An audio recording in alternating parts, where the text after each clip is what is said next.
International commercial terms, commonly referred to as Incoterms, are terms that are used to establish the responsibilities between the buyer, usually the brand owner, and the seller, usually the manufacturer. These responsibilities help to reduce the confusion between buyers and sellers of who holds financial responsibility for the various logistic components of cargo.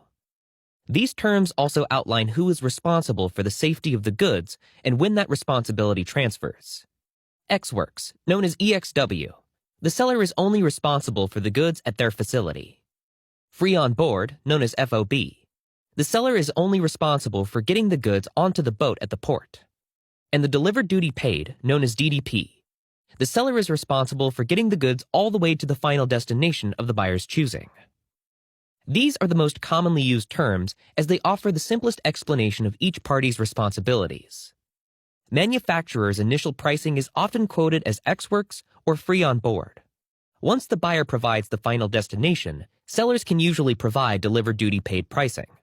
For example, if the seller quotes a product at $1 FOB and the buyer purchases at that price, the buyer is then responsible for paying all freight costs to the final destination, usually through a freight forwarder hired by the buyer.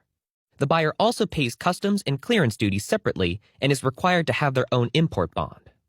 However, if the buyer purchases the product from the seller at $1.80 delivered duty pricing, then the seller is responsible for all costs and logistics coordination associated with getting the product to the final destination, including customs and clearance duties.